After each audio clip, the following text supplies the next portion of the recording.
என்னங்க எக்ஸிட் போல் இது? ஒருத்தன் இந்த கூட்டணி ஜெயிக்கும்ன்றான், இன்னொருத்தன் அந்த கூட்டணி ஜெயிக்கும்ன்றான். அதுல ஒருத்தன் எந்த கூட்டணியுமே ஜெயிக்காது ஹங் அசெம்பிளின்றான். டேய், இது மாதிரி எவனா ஷேர் பிரிச்சிருக்கானாடா? முதல் முறையா பாக்குறேன்டா. சை.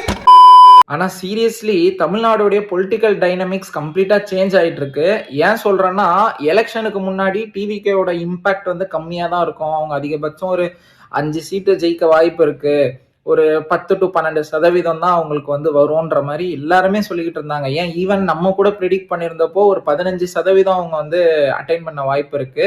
ஒரு 5 சீட் வந்து எடுப்பாங்க அப்படின்ற மாதிரி தான் சொல்லியிருந்தோம். பட் இப்போ எக்ஸிட் போல்ல பாத்தீங்கன்னா, என்னதான் most of the exit polls வந்து டிஎம்கே கூட்டணிக்கு சாதகமா இருந்தாலும், டிவிகேக்கு நம்ம முன்னாடி ஒப்பீனியன் போல்ஸ்ல சொன்னதெல்லாம் விட அதிகமா தான் இப்போ வந்திருக்குது.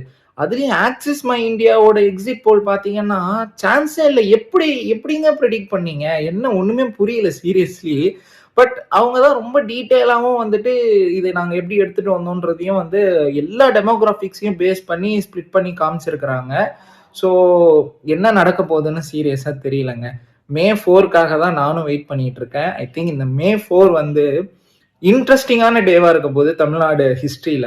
இதுவுமே கடந்த 50 வருஷமா நடந்த எலெக்ஷன்ல இது ஒரு எலெக்ஷனா இருக்க போகுதா, இல்ல இந்த 50 வருஷம் அரசியல் ஹிஸ்டரியவே மாத்தி அமைக்க போற ஒரு எலெக்ஷனா இது இருக்க போதான்றத வெயிட் பண்ணி பார்ப்போம். எனக்கு தெரிஞ்சு எல்லாருமே மே 4 காலையிலேயே டிவி முன்னாடி போய் உட்காந்துருவீங்கன்னு நினைக்கிறேன். நியூஸ் சேனல் காரனுக்கெல்லாம் டிஆர்பி பிச்சுக்கு போகுது.